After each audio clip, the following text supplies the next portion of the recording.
Assalamualaikum warahmatullahi wabarakatuh.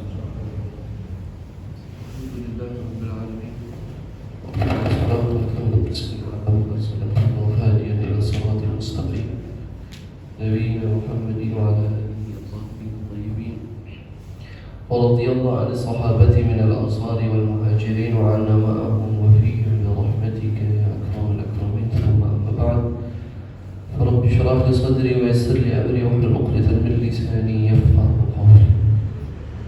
Jemaah dirahmati Allah Subhanahu wa taala. Alhamdulillah kita kembali melanjutkan pembelajaran kita. Seingat saya perjumpaan terakhir kita masih ada pada bab syarat-syarat sah wudu dan juga mandi, sampai pada syarat sah bersuci atau berwudu dan juga mandi menggunakan air yang tahur, sehingga kita berpindah ke bab air waktu itu, seingat saya.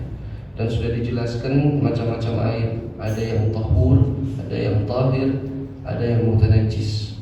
Nanti jika memang ada yang perlu ditanyakan, silakan ditanyakan kembali. Hari ini kita masuk ke dalam subbab selanjutnya.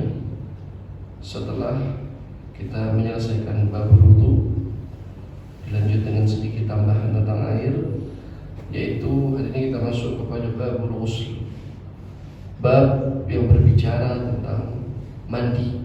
Ya, ini sesuai dengan ritmenya, habis wudu mandi, karena keduanya adalah instrumen bersuci.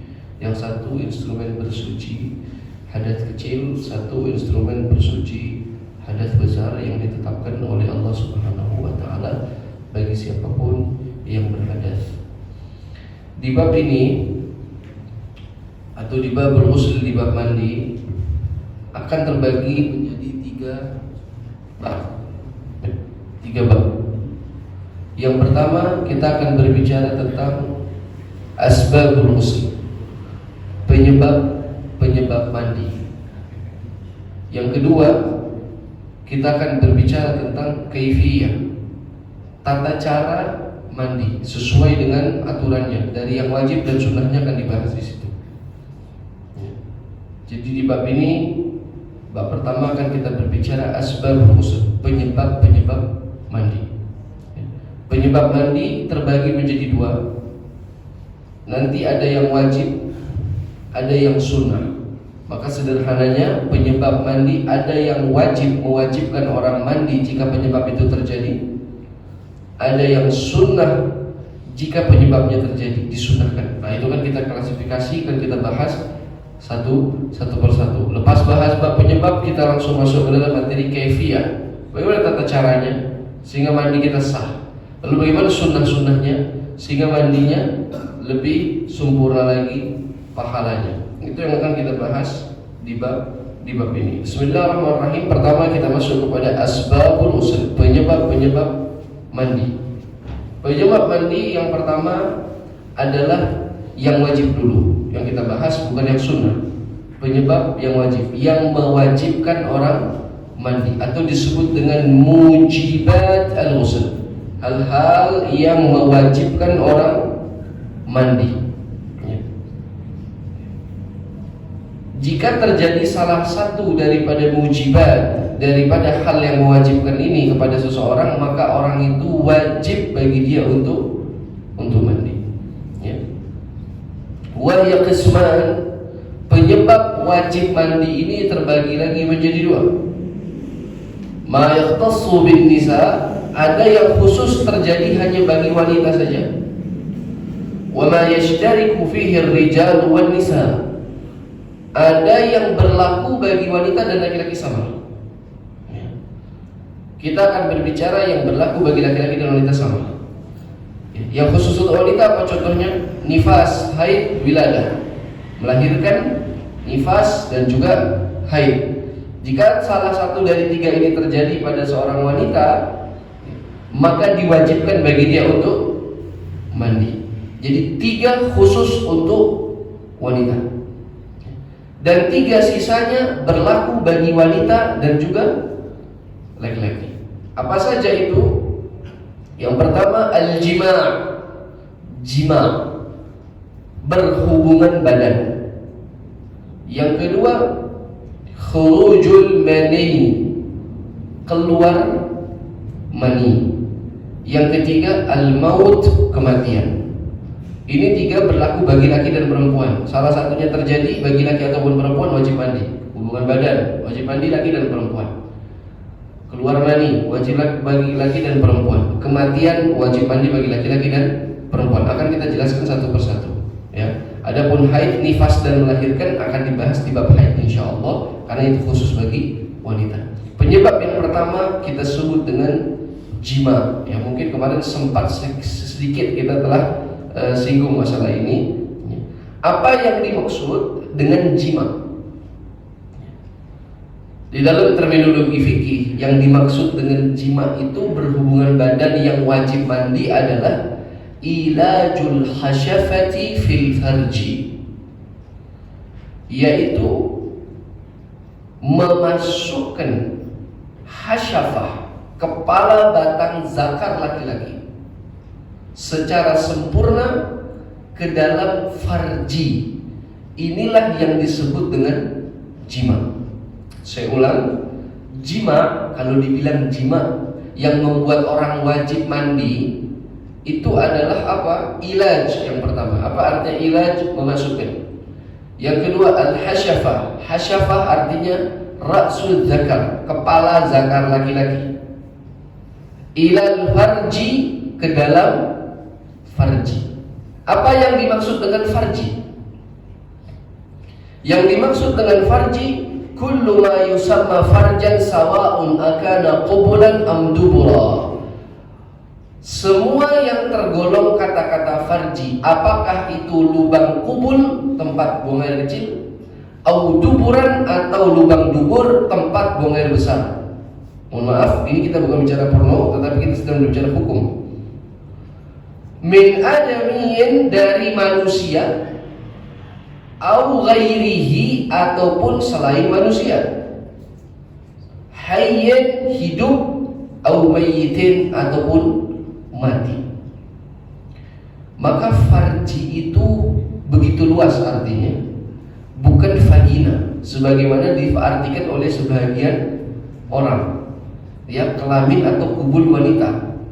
Farji itu adalah kubul dan dubur manusia. Berarti kalau saya bilang manusia, mencakup di dalamnya laki atau perempuan, ataupun hewan, hidup ataupun mati. Kenapa perlu dijelaskan seperti ini? Karena begini, jika kita artikan farji adalah kubul wanita, tempat buang air kecil perempuan, maka nanti jika seseorang, mohon maaf, melakukan perbuatan menjimat istrinya dari dubur, pertanyaan saya, wajib mandi atau tidak? Wajib mandi atau tidak? Wajib. Kita akan mengatakan wajib ketika kita mengetahui definisi jima. Tapi kalau kita batasi farji dengan lubang kubul, maka nanti akan rancu pengetahuan kita. Wajibkah mandi kalau seseorang memasukkan batang zakar ke dubur pasangannya? Loh, kan bukan jima, karena jima masuknya ke farji. Farji itu kan kubul, dubur bukan. Nah, ini karena nanti akan itu diperjelas. Wajibkah mandi, mohon maaf, seorang laki-laki yang memasukkan batang zakarnya ke dubur laki-laki? Ini saya bicara, bukan berbicara berarti itu boleh, Pak, ya. Ini kita di luar konteks boleh atau tidak bolehnya. Kalau tidak bolehnya sudah jelas pasti tidak boleh. Tapi ini maksudnya wajib mandi atau tidak. Ini konteks wajib mandi. Kalau ada orang laki, mohon maaf, melakukan perbuatan, ya, meniduri seorang laki-laki, memasukkan batang zakar, hasyafahnya masuk kepada dubur laki-laki. Pertanyaannya, wajib mandi atau tidak? Wajib. Kalau ditanya apa penyebab wajibnya? Jima. Loh, jima itu memang kayak gimana? Sebab itu tadi kita definisikan, jima adalah masuknya ra'su zakar, hasyafah, kepala zakar, kepada farji. Apa yang dimaksud dengan farji? Kubul, dubur, laki-laki, perempuan, hidup ataupun mati, atau hewan bahkan. Itu termasuk daripada farji. Apa hukumnya seorang laki-laki, ya, memasukkan batang zakarnya, mohon maaf, kepada hewan, dubur hewan? Dosa, ya jelas dosa. Pertanyaan saya, wajib atau tidak dia mandi? Wajib. Kenapa? Karena telah berhadas besar dia. Apa penyebabnya? Jima. Jadi jima itu tidak melulu dengan manusia dan tidak melulu dikubul, berarti bisa dikategorikan sebagai jima hal-hal yang berlawanan dengan yang normal selama terjadi jima tersebut sesuai definisi tadi. Bisa difahami sampai di sini.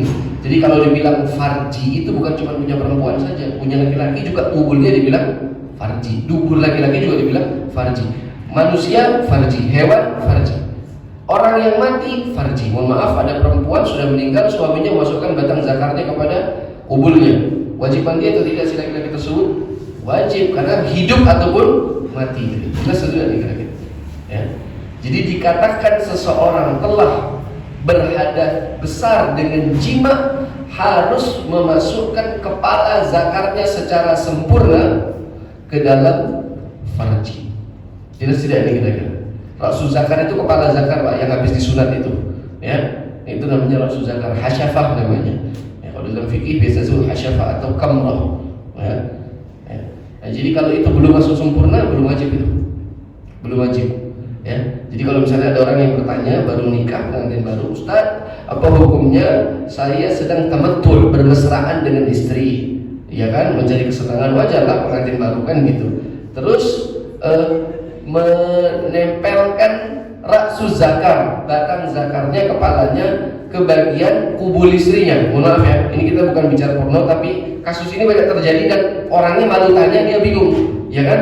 Belum sempat jima, datang tamu. Oke? Batal ini, baru muqaddimatul jima, ya, baru pendahuluan jima, ya kan? Datang tamu. Pertanyaannya, apakah saya wajib mandi? Jawabannya apa ini kira-kira? Tidak. Pasti tidak. Kenapa? Karena Anda belum berhadas. Karena apa? Karena belum terjadi yang namanya jima. Apapun yang Anda lakukan selama kepala batang zakar belum masuk sempurna ke dalam farji, maka tidak terjadi jima. Jelas tidak ini kira-kira? Bisa difahami? Oke. Pertanyaan kedua, apa hukumnya seorang laki-laki bermesraan dengan sesuatu selain manusia dan juga hewan? Ya, ini saya bukan bicara normal atau tidak normal. Maksud saya gini, tamattu', bersenang-senang, memasukkan batang zakarnya kepada sebuah benda untuk mencari kenikmatan. Pertanyaan saya, wajib mandi atau tidak? Wajib mandi atau tidak? Tidak wajib mandi. Kenapa? Karena itu bukan jima.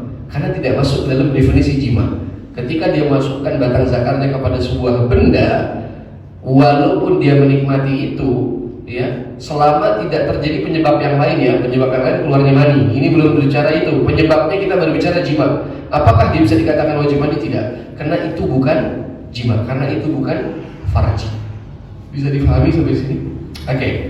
Sekali lagi saya buat kasus yang agak sedikit serolok, mohon maaf, tetapi ini untuk bisa dipahami. Seorang wanita memasukkan sesuatu ke dalam kubulnya untuk bertamattu', mencari kesenangan, ya, apakah dia wajib mandi? Paham tidak? Oke. Dia masukkan sesuatu, ya, di apa? Kalau dalam bahasa fikih namanya apa namanya ini? Ada sesuatu apa ya bahasa Indonesianya? Masturbasi. Mohon maaf ya, seorang wanita melakukan masturbasi menggunakan tangannya, benda atau apapun itu untuk mencari kenikmatan. Pertanyaan saya, apakah dia wajib mandi? Tidak wajib, Pak. Kalau belum terjadi keluarnya mani. Kalau terjadi keluar mani itu konteks lain yang mewajibkan mandinya lagi kita. Tapi memasukkan sesuatu ke dalam kubul tidak wajib mandi, karena yang masuk bukan hasyafah, bukan kepala zakar. Wah, ini cek. Jelas ya kira-kira seperti itu. Jadi yang pertama penyebab wajib mandi jima. Maksud saya gini, mari kita samakan persepsi apa itu jima. Apa itu jima? Jika itu terjadi barulah bisa dikatakan dengan jima. Jika itu tidak terjadi tidak dikatakan dengan jima. Harus masuk secara sempurna. Mohon maaf, kepala zakarnya sudah masuk baru setengah. Sisanya belum masuk, belum terjadi jima, belum dikatakan berhadas besar. Kepala zakar ya, bukan zakar Pak. Kepala zakarnya saja yang harus sempurna, bukan berarti zakar harus sempurna. ya. Mohon maaf, kepalanya saja, hasyafah, itu yang dimaksud dengan hasyafah. Baik, itu penyebab yang pertama. Di sini ada pertanyaan di penyebab yang pertama ini. Silakan, Pak, silakan.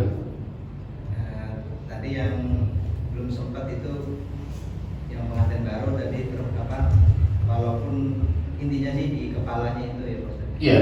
Nah, kalau mohon maaf nih terkait boleh atau tidaknya ya. Tapi kalau mohon maaf oral itu termasuk juga? Tidak termasuk. Ini dalam konteks boleh atau tidak ya. Tapi saya jawab saja ya. Gak apa-apa Pak. Ini bagus pertanyaan ini karena gini, banyak orang yang malu gitu nanya gitu. Padahal ini kan hukum gitu ya. Apalagi kan suami istri itu halal, boleh-boleh aja gitu. Mau nanya. Kalau misalnya, oke, ditanya oral seks itu boleh atau tidak, gitu maksudnya Pak ya. Memasukkan ratsu zakar ke mulutnya istri, oke? Atau sebaliknya. Para ulama dalam hal ini berbeda pendapat. Mayoritas ulama membolehkan. Ya, ada sebahagian orang-orang yang fundamentalis, tekstualis, ya, misalnya di antara yang mengharamkan ada seseorang, namun pendapat beliau itu tidak merepresentasi ulama hukum. Contohnya siapa? Syekh Al-Albani, kalau pernah dengar. Syekh Al-Albani itu berpendapat katanya tidak boleh melakukan yang haram katanya. Tapi pendapatnya dia itu tidak dianggap oleh ahli hukum, walaupun kita menghargai siapapun boleh berpendapat. La yu'tabar, tidak dianggap oleh para fuqaha gitu ya. Ada sebagian ulama-ulama yang menisbatkan dirinya kepada hukum padahal bukan ahli di dalam bidang hukum, mengharamkan melakukan yang tadi namanya oral itu. Tetapi pendapat kuat mu'tamul fuqaha hadhihi ummah, mayoritas besar ahli hukum umat ini mengatakan hukumnya boleh. Bahkan Al-Imam Abu Hanifah mengatakan, saya berharap pahalanya lebih besar kalau itu untuk menyenangkan pasangan satu dengan yang lain. Paham tidak ini kira-kira? Ya, yang tidak boleh itu ada beberapa hal yang disepakati keharamannya. Semisalnya melakukan jima dalam keadaan haid, ya, itu disepakati keharamannya. Melakukan jima melalui dubur, mayoritas ulama ahlu sunnah mengharamkannya. Tetapi kalau misalnya selain daripada itu, termasuk dari bagian tamattu', menyenangkan, dan itu hukumnya mustahab, dianjurkan, bahkan itu bisa menjadi berpahala besar kalau tujuannya untuk saling menyenangkan pasangan. Kira-kira begitu. Di luar konteks itu boleh atau tidak, pertanyaannya itu masuk jima atau tidak, ini tadi Pak ya. Bagus betulnya. Di luar konteks itu boleh atau tidak, setelah kita jelaskan hukumnya itu tidak jima. Ya, karena kan masuknya kepada mulut, bukan farji. Ya, farji itu cuma kubul atau dubur. Maka misalnya terjadi, waduh, terus ada tamu, batal mau jima gitu kan. Tapi sudah terlanjur tadi yang seperti itu. Wajibkah mandi? Jelas tidak wajib mandi. Kecuali terjadinya ereksi, berarti keluar mani, itu penyebab lain lagi yang mewajibkan. Jadi Pak, kira-kira seperti itu. Terima kasih pertanyaannya. Ada pertanyaan lagi seputar yang masalah ini? Ibu-ibu kalau ada pertanyaan juga tidak masalah ya. Ini kita mengkaji, jadi nggak usah canggung masalah-masalah kayak gini itu. Kalau nggak ditanya justru nanti malahan kebingungan. Ya. Itu penyebab pertama. Kalau tidak ada pertanyaan, saya lanjut ke penyebab kedua. Ya, saya lanjut ke penyebab kedua. Penyebab kedua daripada mandi yang wajib adalah khurujul mani, ereksi, ya, keluarnya mani. Mungkin sebagian bertanya, kok penyebab kedua, bukankah itu include ke dalam penyebab pertama tadi, yaitu jima gitu kan? Ya, ngapain dibahas lagi? Kalau tadi kan sudah jima, kenapa ada penyebab kedua, khurujul mani, ereksi? Ya, jawabannya karena ereksi ini menjadi penyebab yang berbeda daripada jima.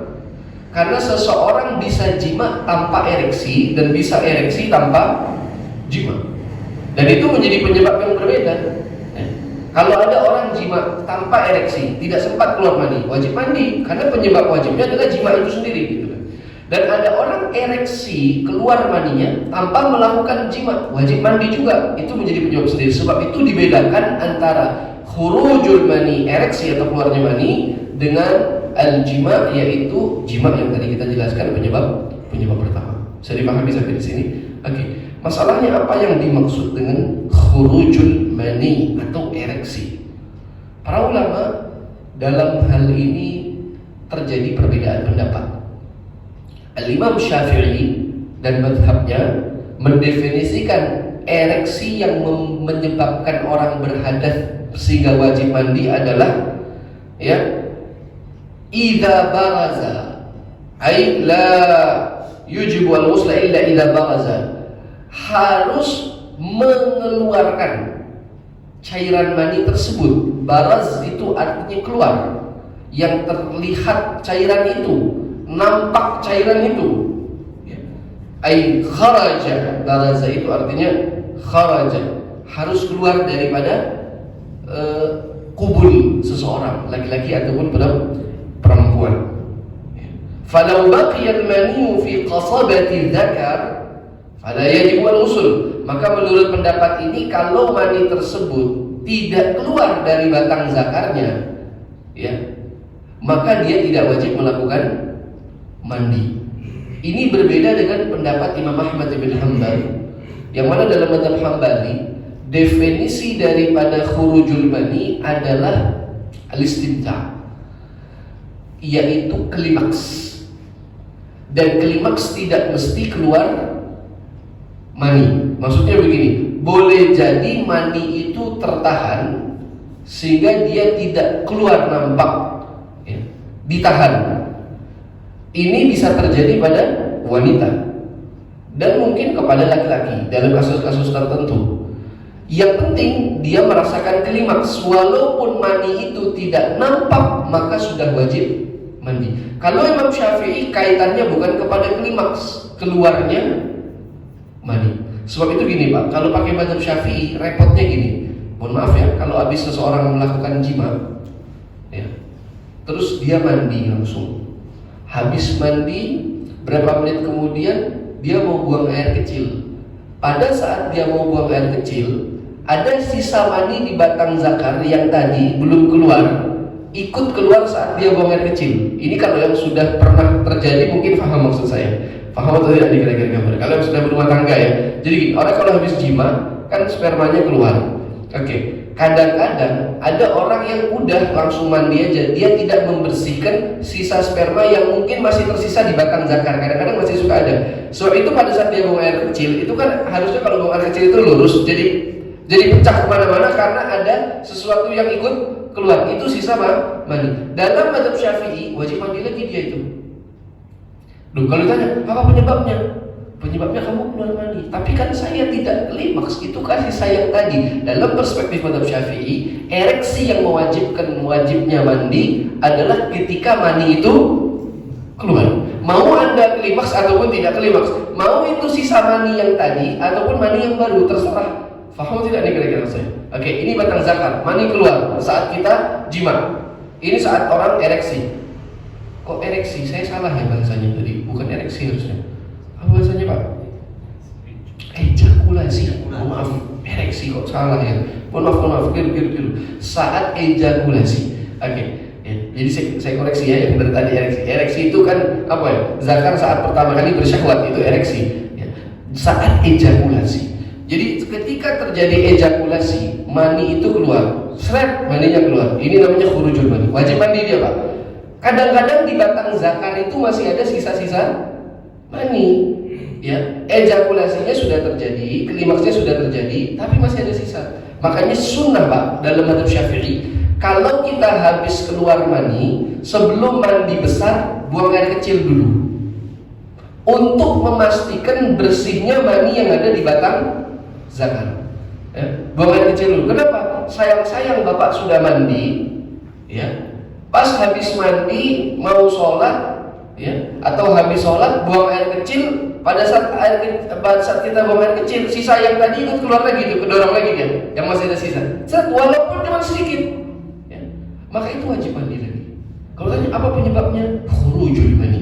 Nah, bedanya kalau dalam mazhab Imam Ahmad bin Hanbal, mau keluar mani sebanyak apapun habis itu, jika tidak dibarengi dengan rasa syahwat, ya, rasa syahwat tidak dibarengi dengan klimaks, maka itu tidak dikatakan sebagai khurujul mani yang mewajibkan mandi. Itu perdebatannya ya. Perbedaannya di situ kira-kira. Sampai sini paham? Jelas? Ada pertanyaan penyebab yang kedua? Khurujul mani, keluarnya mani. Silakan ada pertanyaan. Dan ini bagi laki-laki dan perempuan ya, perempuan juga sama, khurujul mani juga, keluar mani juga. Ya, laki-laki ataupun perempuan. Dan ini terjadi tidak mesti jima siapapun, ya kan? Apakah dia melakukan istimna tadi, masturbasi dan yang semisalnya, atau dia cuma mimpi ihtilam tiba-tiba keluar dari mani dan yang semisalnya, maka wajib bagi dia untuk melakukan yang namanya mandi. Itu penyebab yang kedua. Ada pertanyaan? Saya berikan penjelasan sedikit. Kalau masih ada waktu tidak dipakai. Tapi saya lanjutkan sedikit. Masih berkaitan penyebab yang kedua ini. Cairan yang keluar dari manusia itu tidak melulu mani. Ya. Kita mungkin pernah belajar dulu. Ada cairan-cairan lain, ya, wadi, mazi. Kalau bagi perempuan ada namanya qaza, ada namanya rutubah dan macam-macam. Ya. Yang mewajibkan mandi itu cuma mani saja. Cuman mani saja. Adapun cairan yang lain itu tidak mewajibkan mandi. Oke. Yang ingin saya sampaikan, cara untuk membedakan ke semua cairan itu. Saya tidak ingin menjelaskan dengan cara lama. Kalau pakai cara lama cairannya begini, warnanya begini, itu saya rasa di dalam fikih konservatif semua sudah kita jelaskan. Ini kita make it simple supaya gampang dan bapak-bapak ibu-ibu lebih mudah membedakan. Ini mani, mazi, wadi atau apa? Oke. Gampangnya kalau mani itu yakhruju ba'da intihai syahwah. Dia akan keluar pada ujung akhir syahwat. Ketika dia keluar tidak lagi bisa bersyahwat atau bertambah syahwatnya, maka yang keluar itu adalah mani. Jelas? Tapi kadang-kadang ada sesuatu yang keluar inda sawarani syahwat, keluar di awal atau di tengah syahwat. Mungkin kalau bapak-bapak jarang, tetapi ada juga yang seperti itu. Ibu-ibu yang paling banyak, perempuan. Yakhruju inda sawarani syahwat, keluar di tengah atau di awal syahwat. Tapi habis itu syahwatnya naik lagi, maka dapat dipastikan itu bukan mani. Itu disebut dengan mazi namanya. Oke, mohon maaf. Ini kasusnya gini, Ustadz, saya sedang melakukan tamattu' bersenang-senangan dengan pasangan saya, tapi tidak jima. Oke, kami menghindari takut mandi wajib, tapi kami sedang bersenang-senang. Di pertengahan kami bersenang-senang sedang bersyahwat dengan pasangan kami, kata si perempuan itu, keluar cairan dari kubul saya. Apakah itu mani dan saya wajib mandi atau tidak? Pertanyaannya, jika keluarnya cairan tersebut bersamaan dengan syahwat yang memuncak dan tidak lagi bertambah setelahnya, maka itu mani. Namun jika keluarnya cairan tersebut di pertengahan syahwat yang setelahnya syahwat bisa lebih meninggi lagi, maka itu adalah mazi. Kalau mazi yang keluar, ibu tidak wajib mandi. Kalau mani yang keluar, wajib mandi. Jadi saya tidak perlu kita mengidentifikasi itu dari segi, karena kan kalau pakai cara zaman dulu itu dilihat cairannya dipegang, repot banget kan, harus dilihat dulu, dicium dulu, itu kan nggak ada kerjaan seperti itu. Jadi gampang saja, kalau dia keluar habis itu nggak bersyahwat, biasanya itu adalah mani, ya. Tapi kalau dia keluar syahwat naik lagi, syahwat naik lagi, syahwat naik lagi, itu dapat dipastikan namanya mazi atau qaza kalau bagi perempuan nama cairannya. Oke. Adapun cairan lain yang keluar kalau bagi laki-laki tidak dalam keadaan bersyahwat lalu keluar, itu disebut dengan wadi, ya. Nggak ngapa-ngapain, nggak lagi bersyahwat, tiba-tiba ada yang keluar, itu bukan mani, itu bukan mazi juga. Kalau mazi dan mani sama-sama dengan syahwat, bedanya mani di akhir syahwat, mazi di awal dan tengah syahwat. Ada lagi cairan namanya wadi. Apa itu wadi? Cairan yang keluar tanpa syahwat. Biasanya laki-laki yang capek, bekerja keras, mengangkat beban, ya, atau melakukan aktivitas yang cukup lama, tiba-tiba mohon maaf melihat ada suatu cairan yang aneh. Ini cairan apa? Itu namanya wadi. Ini juga tidak wajib mandi, ya. Perempuan juga sama. Ada cairan yang keluar tanpa bersyahwat, ya. Itu disebut dengan rutubah, cairan kewanitaan. Ini juga tidak perlu mandi. Cuman seluruh cairan yang keluar selain mani, walaupun tidak mewajibkan mandi, hukumnya najis. Maka harus disucikan tempat yang terkena cairan tersebut, apakah pakaian atau tubuh orang tersebut. Ini tambahan sedikit, mungkin sudah pernah dijelaskan berkaitan masalah khurujul mani, penyebab kedua daripada mandi wajib. Kita berbicara masih penyebab ya, saya belum berbicara penyebab yang sunnah, masih berbicara penyebab yang wajib. Yang pertama adalah jima, yang kedua adalah khurujul mani. Ada pertanyaan sampai di sini? Silakan.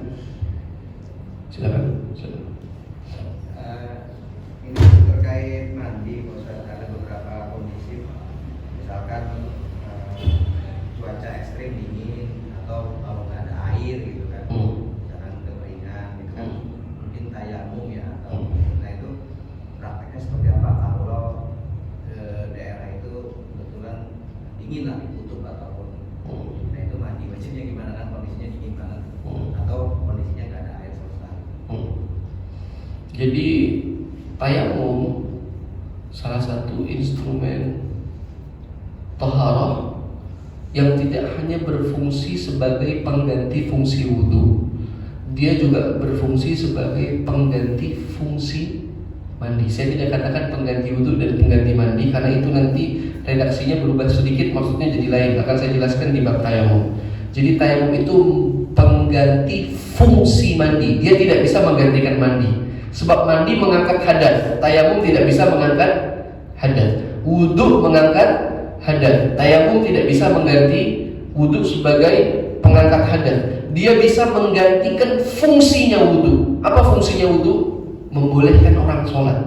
Apa fungsinya orang mandi? Membolehkan orang sholat. Sehingga orang yang bertayamum itu tetap berhadas namun boleh sholat.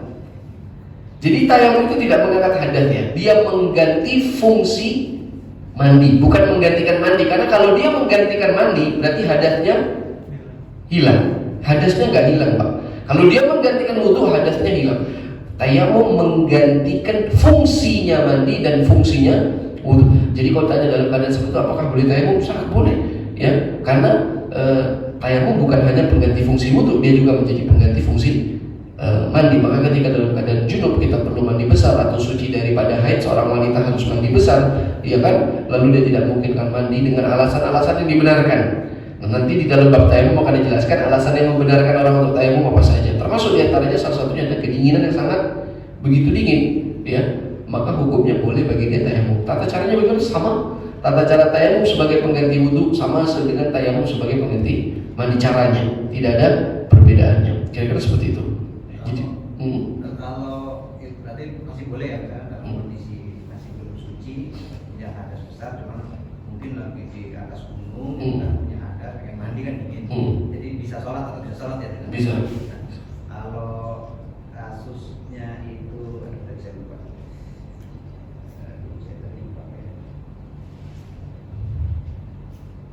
Skip dulu Pak. Ada kasus lagi saya pernah alami. Bukan yang kedinginan bukan? Bukan. Kalau yang kedinginan jelas boleh. Ya, kalau nggak ada air jelas boleh. Tidak ada air. Ya. Iya, kalau kedinginan hebat gitu kan. Kita kayak contoh tinggalnya di daerah pegunungan. Yes. Cima dengan istri. Yes. Memang pas subuh nih. Masalah. Mandi nggak ada air panas, nggak ada ini gitu. Atau zaman dulu kan belum ada water heater. Itu kan gimana tata caranya untuk bersucinya gitu. Tata caranya tayamum boleh, Pak. Cukup dengan tayamum. Memang sebagian ulama memberikan syarat jika tidak memungkinkan bagi dia menggunakan air dengan cara-cara yang bisa membuat dia tidak kedinginan. So itu nanti ilatnya kalau hari ini kita pergi ke puncak, kalau ada water heater nggak boleh tayamum. Kalau kita bisa punya handuk yang langsung bisa menghangatkan, nggak boleh tayamum. Jadi yang boleh tayamum itu memang betul-betul dalam kondisi ini kalau alasannya dingin ya. Karena dingin itu albar menjadi salah satu pemboleh tayamum, cuman syaratnya ribet banget kalau sama para ulama. Ya kan, kalau sakit udah jelas, nggak usah pakai syarat. Memang dia langsung boleh tayamum jika berbahaya menggunakan air. Kalau kehilangan air juga nanti ada kriterianya. Nah kalau dingin itu kriterianya apa? Kalau kata ulama itu sederhananya gini: jika dia menggunakan air itu tidak bisa dihangatkan, tidak bisa memberikan kehangatan dengan sesuatu yang lain, barulah dia boleh tayamum. Tapi kalau hari ini kamar mandinya ada water heater, handuknya kita tebel, ya kan, maka kita bisa menghilangkan penyebab-penyebab kedinginan tadi itu, hukumnya tidak boleh. Kita tetap wajib mandi. Nah, kalau tanya tata caranya sama, kalau kaifiyah tayamum itu sama. Mau jadi pengganti mandi, mau jadi pengganti wudu sama. Mau karena sebab kedinginan, mau karena sebab nggak ada air, mau karena sebab sakit, cara tayamum itu sama. Kira-kira seperti itu. Oh yang ingat itu maksudnya kalau kondisi lagi belum suci tadi kan, kebetulan di bulan Ramadan puasa, jadi kan harus wajib itu. Nah itu gimana Ustaz? Maksudnya harus wajib apa? Kalau puasa kan harus suci kan ya atau Tidak. tidak? Puasa tidak wajib dalam keadaan suci dari hadas. Ini pendapat mu'tamad, pendapat kuat, ya. Jadi misalnya gini, bagus pertanyaannya. Ada orang jima tapi bangunnya jam 6 belum sempat mandi junub tadi pas sahur gitu kan. Hukumnya boleh nggak boleh? Jadi yang nggak boleh lagi puasa jimaknya itu tidak boleh jelas gitu ya. Tapi kalau misalnya jimaknya malam belum sempat mandi, udah masuk subuh kan udah awal puasa itu masuk subuh. Saya mandinya ntar jam 5 aja, jam setengah 6 gitu misalnya kan. Orang ini menunda mandi dan menunda sholat mau nggak mau kan gitu. Hukumnya boleh nggak? Boleh-boleh saja. Jadi dalam keadaan tidak suci, orang puasanya tetap sah. Ini pendapat utama. Nanti ada pendapat memang Abu Hurairah ada satu riwayat tidak boleh melakukan puasa dalam keadaan berhadas, tapi itu nanti dibantah. Kan saya jelaskan itu di bab puasa panjang ya, ada perdebatan. Tapi mayoritas ulama bersepakat hukumnya sah puasa yang dalam keadaan berhadas, kecil ataupun besar. Seperti itu kira-kira. Terima kasih. Ada lagi pertanyaan? Silakan Pak. Silakan. Ustaz izin, misalkan kita melakukan jima malam ya, Ustaz. Iya. Itu setelah melakukan jima kita kecapean. Itu baiknya apakah langsung mandi atau boleh Tidur. tidur? Oke, bagus pertanyaannya. Ya bagus betul pertanyaannya. Jadi di antara ini saya jadi ngomong bukan mengharuskan ya, ini idealisnya agama mengajarkan jima itu yang paling afdal adalah fi waktu sahur, waktu sahur. Waktu sahur. Bukan berarti bareng sahur, maksudnya waktu sahur tengah malam ya, tengah malam. Kenapa? Karena yang pertama, waktu yang perut tidak sedang kekenyangan dan tidak sedang lapar. Karena dua kondisi tersebut berdampak buruk bagi jima. Orang kalau kekenyangan lalu dia jima, itu tidak akan baik jimanya, ya. Dan orang kalau kelaparan juga jima tidak baik. Kondisi terstabil itu saat dia sedang tidak lapar dan tidak kekenyangan, adanya di waktu sahur. Dua, ya, agar menghindari tidur setelah jima yang terlanjur lama, karena dia sudah sempat tidur maka dia bisa tidur sebentar saja. Tapi kalau tanya boleh nggak, ya jelas kalau jima kapan juga mau boleh-boleh saja. Cuma sekarang pertanyaannya, apakah harus langsung mandi atau boleh tidur? Sunnahnya justru tidak langsung mandi. Jima itu kalau punya waktu yang panjang, sunnahnya tidak langsung mandi. Kenapa? Karena langsung mandi setelah jima yurid ad-darar, berdampak kebahayaan pada fisik, dan itu dibenarkan oleh dokter. Faham tidak dikatakan? Karena kan Islam selalu di dalam menetapkan hukum itu selalu berkaitan dengan profesional di bidangnya, gitu kan? Karena selaras, dan itu betul disunahkan. Hanya saja kalau kita ingin melakukan aktivitas setelah jima sebelum kita mandi, ada kesunahan berwudu. Ini pernah ditanyakan oleh sahabat Umar kepada Rasulullah. Ya, ayana mu'ahaduna wa huwa junub ya Rasulullah, apakah boleh salah satu di antara kita kalau junub terus tidur? Rasulullah bilang, na'am, ba'dal wudu, kira-kira gitu ya. Boleh, tapi habis wudu. Maka kalau kita pengen makan habis jima gitu kan, tapi nggak pengen mandi, pengen ngobrol, pengen makan, melakukan aktivitas, kan waktu malam itu udah panjang ya Pak. Kalau kita udah isya kan, udah selesai permasalahan sholat kita, udah isya. Oke, boleh nggak sih saya habis itu pengen makan, saya pengen ini, buka laptop lagi, padahal habis jima? Boleh, cuman sunnahnya wudu. Begitu juga dengan tidur. Jadi silahkan kalau mau tidur, cuman sunnahnya wudu dulu. Namun tidak wajib ya Pak ya. Kalau mau langsung tidur boleh, gitu kan. Yang penting subuh jangan kelewatan, itu aja kan. Yang penting itu tugas kita subuh. Jadi misalnya kita mau tidur 1 jam, 2 jam, 3 jam, terus kita bangun, kita mandi, lalu kita tahajud, ya kan? Seperti itu boleh-boleh saja. Ya. Tidak terjadi masalah. Terima kasih pertanyaannya. Tidak lagi pertanyaan? Kalau tidak saya cukupi. Ya, kalau masih ada saya persilakan. Ibu-ibunya tidak ada pertanyaan mungkin. Ya. Mungkin ke depannya ibu kalau misalnya malu, nanti pertanyaannya boleh ditulis di kertas ya. Kalau misalnya ada nanti dikasih lewat teman-teman, nanti bisa dibacakan. Ya. Insyaallah sampai di sini dulu. Insyaallah perjumpaan kita. Perjumpaan akan datang kita masih berbicara mandi. Hari ini kita masuk kepada subbab pertama, penyebab mandi yang wajib. Nanti Nanti kita bicara penyebab mandi yang sunnah. Tadi penyebab mandi yang wajib baru 2 Pak. Yang ketiga belum dibahas, maut, kematian. Itu nanti kita lompat di bab jenazah dibahasnya. Di sini kita tidak bahas. Lalu yang 3 khusus bagi perempuan juga tidak dibahas. Haid, nifas, melahirkan, itu lompat nanti di akhir kitab Thaharah akan kita bahas pada bab haid. Jadi yang kita bahas cukup 2 saja penyebabnya, dan itu berlaku pada laki-laki ataupun perempuan. Perjumpaan akan datang kita masuk kepada penyebab sunnah. Kapan sih kita sunnah mandi? Mandi sunnah gitu ya. Bukan mandi yang wajib dan bukan juga mandi yang mubah. Oke? Nah, nanti lepas itu kita berpindah kepada kaifiyah, tata cara mandi, bagaimana rukunnya dan bagaimana sunnahnya. Supaya kita cepat ya, karena ini toharoh ini sebenarnya cuma pendahuluan doang dari fikih sholat ya, seperti itu. Cukup? Masih ada Pak? Oh silakan. Silakan. Kan tata cara mandi besar itu kan wudu dulu ya maksudnya. Terus wudu itu sunnah apa wajib ya? Wudu dulu. Sunnah. Oh sunnah. Sunnah. Nanti di bab tata cara akan dijelaskan Pak. Nah, bahkan kesunahan itu tidak mesti di sebelum mandi. Bisa sebelum, bisa saat, bisa setelah. Ketiga-tiganya ada kesunahan dan ada dalilnya. Nah itu kan sunnah. Itu kalau mata Imam Syafi'i kan megang farji itu kan batal. Jadi kayak seolah-olah percuma juga wudu. Iya. Kalau pas mandi gosok-gosok. Betul. Makanya tadi saya katakan tidak mesti di awal, bisa jadi di tengah atau di akhir. Ya. Itu sunnah kalau tidak terjadi batal wudu. Kalau terjadi batal wudu setelah mandi atau saat mandi kita sengaja kepegang atau nggak sengaja kesentuh farji, ya maka wudu lagi menjadi wajib ya. Jangan nanti dengan alasan kan udah nggak wudu juga nggak apa-apa kan gitu kan? Atau saya udah sunnah wudu Anda batal gitu ya, seperti itu. Itu nanti minggu depan insya Allah dibahas di kaifiyah, di tata cara. Terima kasih. Sampai sini dulu. Mudah-mudahan Allah